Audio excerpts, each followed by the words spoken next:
I tell people that every single day as I'm having conversations. I say, hey, we can fix up buildings. We can, start some businesses or support those that are doing it. But it takes our community working together and rowing in the same direction, communicating, and most of all, supporting our local businesses. Yes, downtown. Yes, outside the downtown. These are the places that make our community what it is. This is the Main Street Reimagined podcast, a show for people ready to turn visions into realities and ideas into businesses. Hey, I'm Luke Henry, and each week I lead conversations with Main Street dreamers who took the leap to launch a business, renovate a building, or start a movement. Their ideas, their mindsets, and their inspirations, as well as some of the highs and lows along the way.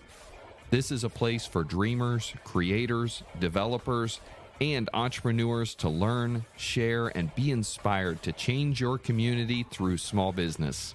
Enjoy the show. Hey friends, Luke Henry here, and this is the Main Street Reimagined podcast. Thanks so much for being with us. If you are watching on YouTube right now, you will see that I do not have a guest. This is going to be a solo episode and fairly short at that, but I wanted to do a little bit of conversation about a recent, I guess we'll call it, article that I wrote and shared on social media that was titled Community Soul. And in this story, I shared a recent experience. Well, it's been a few years ago. My family and we were out visiting some friends in Minnesota, so states away.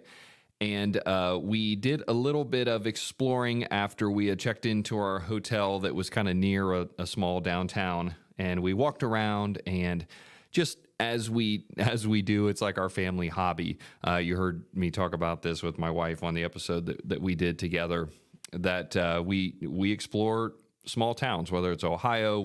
Literally went to them all over the United States, but we seek out these small towns, and we're always looking for ideas. We're seeing what businesses, what people are doing with storefronts and marketing and their downtown organizations and just everything. But we were exploring this small town, and it was pretty small and honestly left a lot to be desired, but it was obviously undergoing some revitalization. The city had done some work. You could see that private folks were fixing up buildings, opening businesses. There was a new steakhouse. There was a sports bar. There was a couple of small boutique shops. There was a barber and a dentist and a few offices. And little by little, you could see that they are incrementally developing this downtown. And we commented, this place is up and coming, but it's got soul. Every time we go to a downtown, you can just feel kind of the soul of the community in being there, because each business represents the personality of the owner, and you just get these unique experiences and just vibes and feels as you go into the different places and experience their local culture, really, that you can feel through their business mix around the downtown. And this situation was no exception. So we walked around and stopped into a few shops. We had dinner down there, and then walked back to our hotel. And I went to bed inspired that night. It was great just to see some of the color combinations on their storefronts and just different things that they were doing. And we had a great experience. It was very local. And, the people in that small town of Minnesota are not very different from the people that we encounter around Ohio. They were hospitable and kind and welcoming to us as tourists there. But the next morning I decided to go for a run, and I ran kind of from our hotel, ran back through the downtown, and I saw some sights as I went through. There was a little girl timidly walking up to the dentist office, and the coffee shop was open and had a couple of patrons in there, and I saw another shopkeeper sweeping their front sidewalk and getting ready to turn their open sign. And I smiled as I ran through, and it was just again just a really heartwarming experience. Ran through a really charming neighborhood then with some nicely kept homes, and kept running out I saw a sign for the highway and saw that that there was some things up ahead. So I kept running, and that's when I discovered the sprawl area of this community. And I had to kind of look twice because honestly, it looked like a lot of other cities that we drove through during that same trip from here to through the Midwest and upper Midwest, and not very different from our own hometown in Marion. There was all the big box stores, huge expansive parking lots with trash blowing across. There was every wireless store, oil change place, chain, restaurant, fast food, and it was a familiar sight, unfortunately. But again, it looked just like the city that we had just left that had all of this. And it kind of saddened me as I looked across the one parking lot, and again, a lot of the places weren't open, so there wasn't much going on. But I saw there was a Starbucks, and the line was wrapped around the building twice. And I just ran by the coffee shop in the downtown that was just a really great looking place, and there was only 2 patrons in there, but everybody was out of Starbucks getting their fill there, and it just kind of saddened me, and ran back through the downtown, and that's kind of where the story ended. But I went on to say in this conversation that I wrote about just that, what happens if we truly support small businesses? What happens if it happens in our community, and what happens if it happens in other communities, small communities, whether it's in Ohio or states away? And I listed in there some of the reasons or excuses, I guess we could maybe even say, why people don't support small businesses. And I've heard them all. And I'm not saying that all of them aren't valid, that you showed up on a Monday and they were closed, or maybe, one of the, they don't market themselves very well, or you always forget that they're there, or maybe the items are a little bit cheaper at Walmart or on Amazon. And the list goes on and on. And sometimes it's, I feel so bad. I never was able to make it in there in the whole 2 or 3 years that place was open. Now I'm really bummed that I'm not going to get to try it. And, I hear these things all the time, and it's just really unfortunate because it's like, do we really care that much if a place is open for 2 or 3 years and you've never walked through the front door to try it, even to support it? Or maybe you went during the first week a new restaurant was open and you had a poor experience, that they were trying to learn on the fly and they were just getting bowled over with everyone coming out to try. You never went back, and you kind of swore off based on that experience, even though you've had 20 terrible experiences at McDonald's in that same period of time since then. So, it's just really hard to hear some of those things when I've went and gotten to know a lot of small business owners here in our own community. And again, as I've went and visited a lot of these other small towns, and these are some of the just best, hardest working, kindest, most courageous, most passionate people that I have met that are making these businesses happen, that are creating something, that are giving opportunities for people in their community to have great dining experiences or shopping experiences or entertainment experiences, and are just creating something that's really, really unique that you can only find in that community.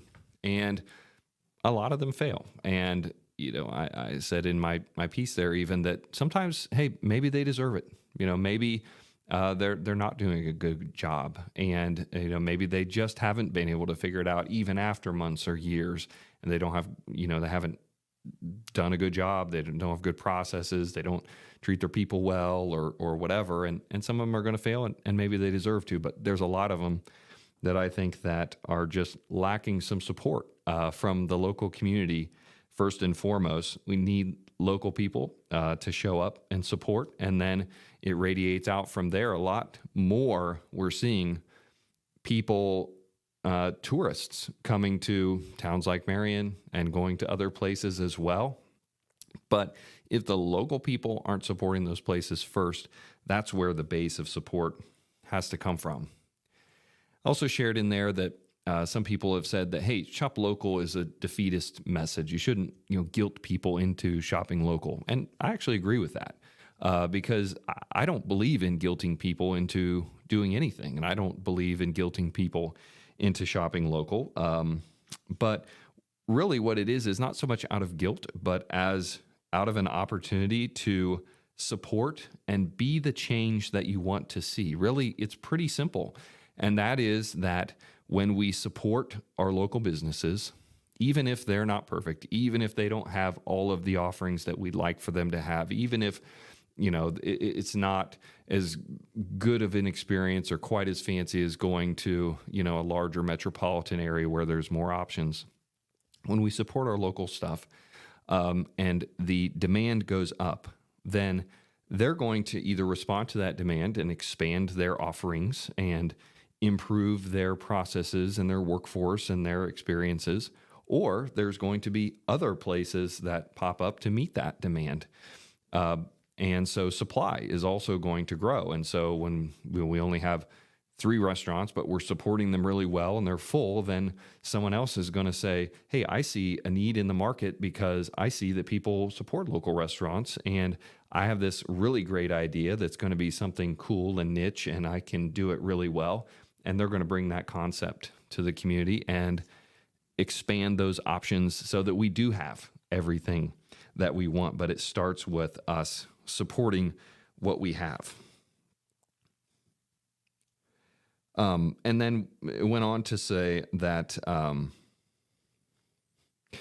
with chains and with big box stores, you can drive a little bit in any direction and you're going to find places that look exactly the same because that's that sprawl that happens and has happened in a lot of different communities that's created these places that all look the same, that are just pretty vanilla big box stores. And if someone comes to our community and that's all they see, they're like, well, there's nothing really very special about this community. It looks just like the one I just drove past 25 miles ago on the highway. But when we have our local places, when we have our downtown, and they experience what my family and I experienced in that little town in Minnesota, they're going to say, man, there's really something special about that place.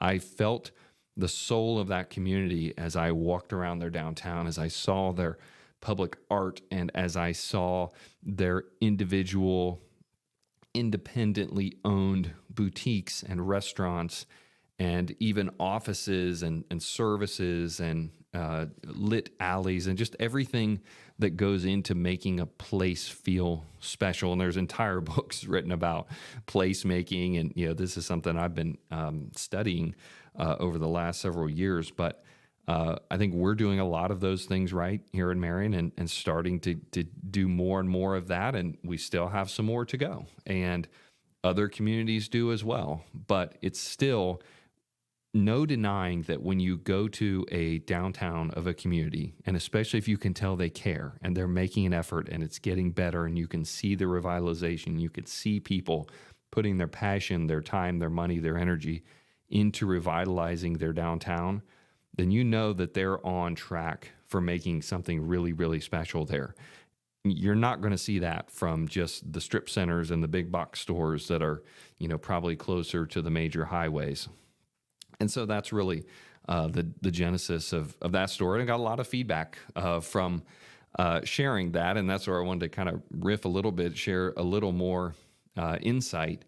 And quite frankly, I've got quite a few people that have really agreed and have said, hey, you encapsulated my feelings about supporting local and putting our passion into our downtowns and the things that we're doing in this community here in Marion and beyond. People I know elsewhere also shared, their thoughts about it. And quite frankly, I've gotten a decent amount of criticism and some hate mail, which is to be expected, I guess. Anytime you take a position on anything, there's going to be people that don't agree. And, I've gotten these messages and comments and emails and Facebook messages, people saying, well, why do you hate change? Why are you not focusing on small businesses that are in other parts of the community that are outside of the downtown? Why are you so, elitist and, only focusing on the downtown? And so I wanted to share my thoughts on some of those things. And to be clear, I am a champion of all small businesses. What I said in that article, what I said here earlier in the podcast, I believe and I feel sincerely that small business people, man, they're the backbone of our communities. They're the backbone of our country. Frankly, small businesses as a whole are the biggest employer in the United States. And more than half of the entire workforce in the United States works for small businesses. So, I mean, I am 100% behind small businesses, have advocated to government for small businesses through COVID and the different situations. And I mean, I believe in small businesses. It's what I've done my entire life. I've been a small business owner pretty much since I was like 12 years old.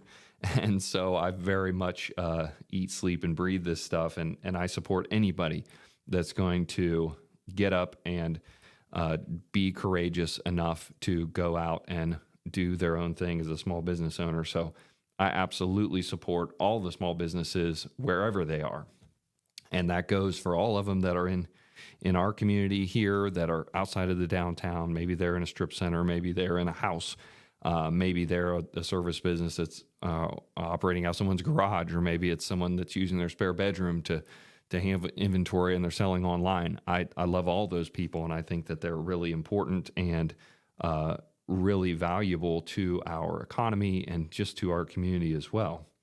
But I also, that being said, believe that our downtown is unique. I think that the history that is in our downtown is notable and worth being celebrated and just really, really interesting. I never considered myself a history buff until I started buying old buildings and started learning about all the different things that have been in them through the years and how that thread is just be able to be pulled through the way that it was laid out and the architecture and just the stories that you hear and the connection to memories that people have of going into those buildings and businesses through the years. Really, really special.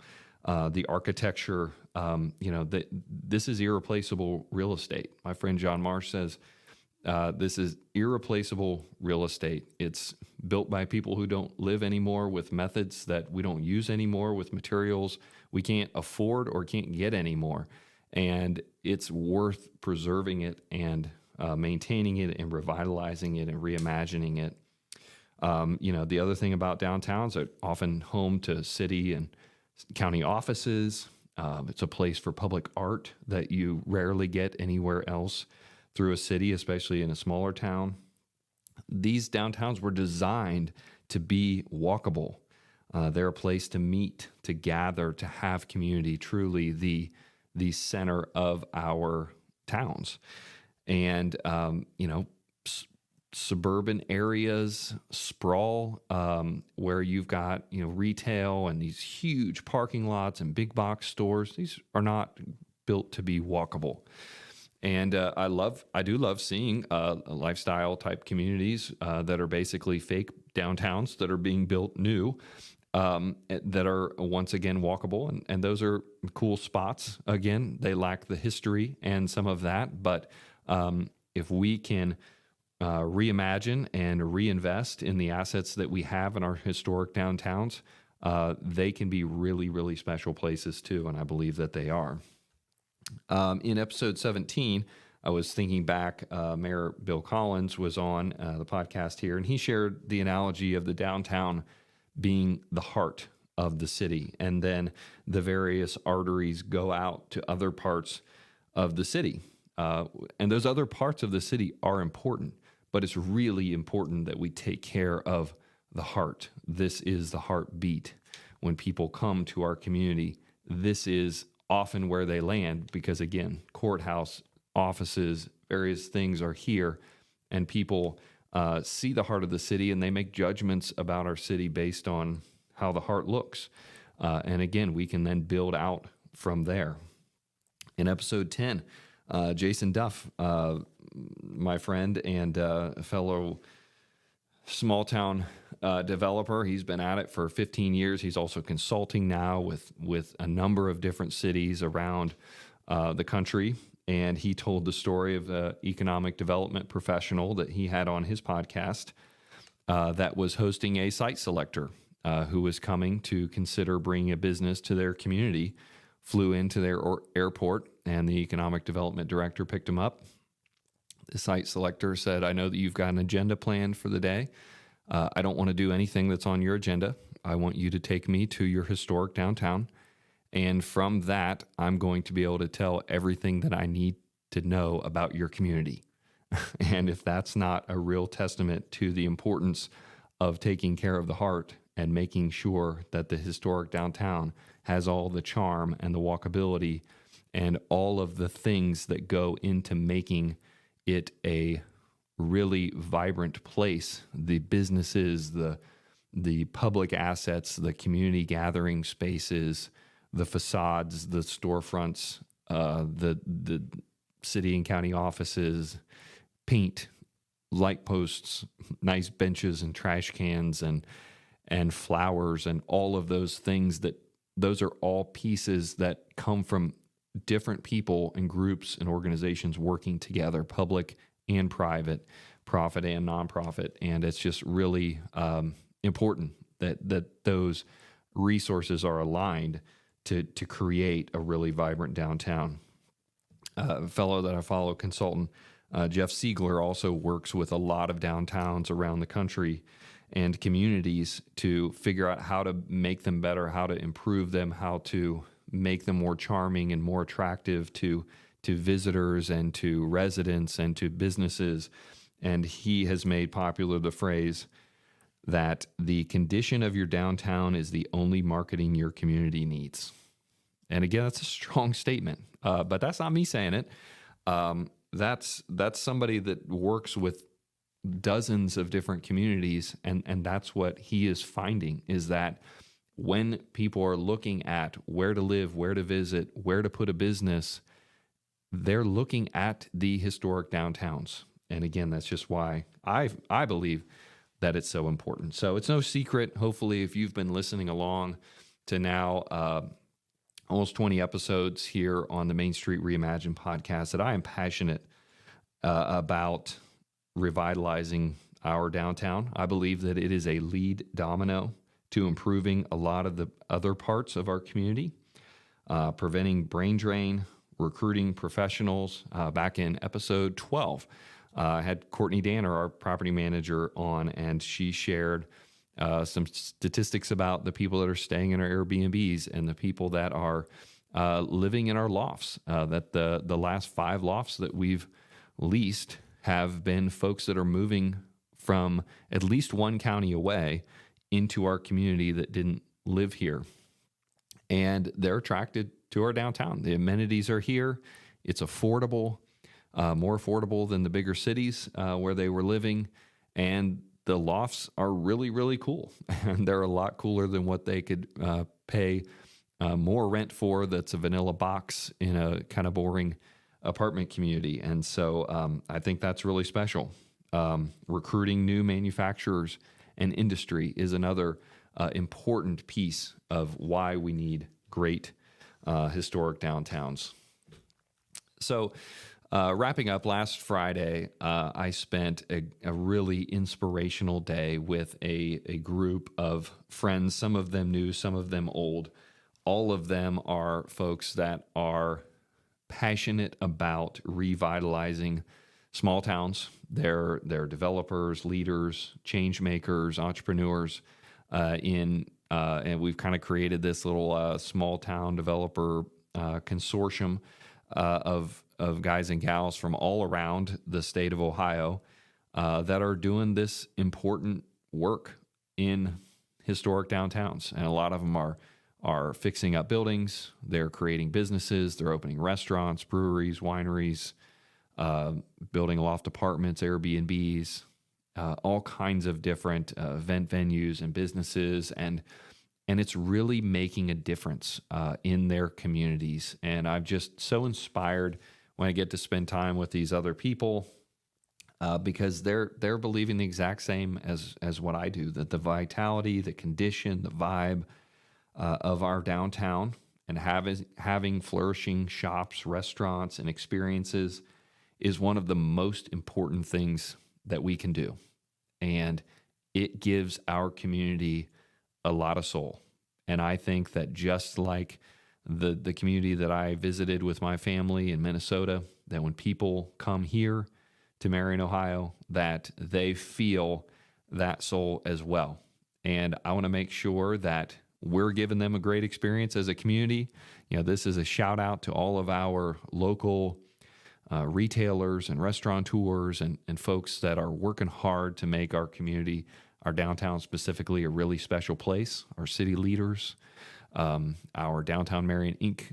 organization, our Convention and Visitors Bureau. I had Bev on the podcast early on as well, talking about the work that she's doing with the Convention and Visitors Bureau. So just, if you've missed any of these podcasts, I encourage you to go back and listen to them or re-listen just about some of this information so you really understand. Again, it's not just me saying it.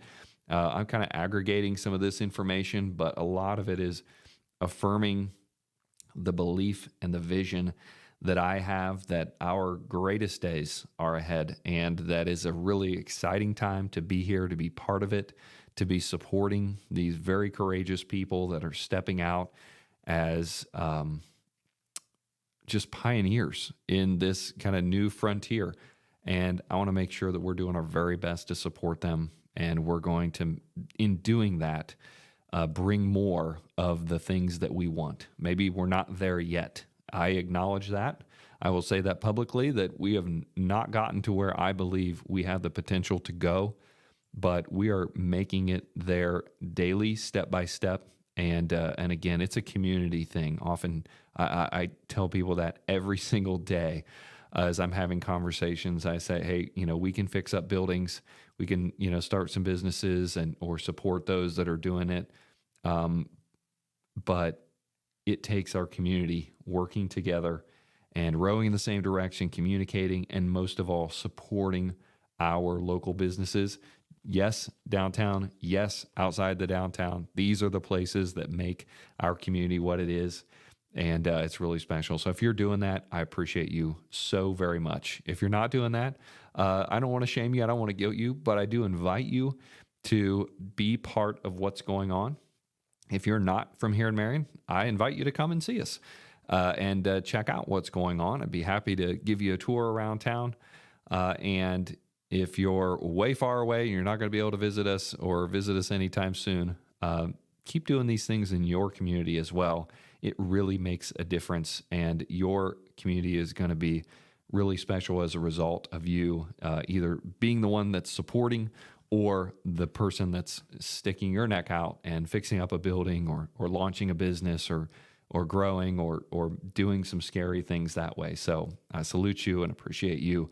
No matter where you are in the ecosystem, it takes all of us to build a really vibrant community, and I'm happy to be a part of it. So that's all I had for today. I just wanted to be able to share some of those thoughts and kind of expand on the initial conversation. If you want to see if you didn't see the little write-up I did, it's on my Facebook page. You can search it out, Luke Henry on Facebook, and it's posted publicly. So it's called Community Soul. You can scroll back a week or so, and it should be there. So thanks so much again for listening. Those of you that are listening on a regular basis, man, I appreciate you.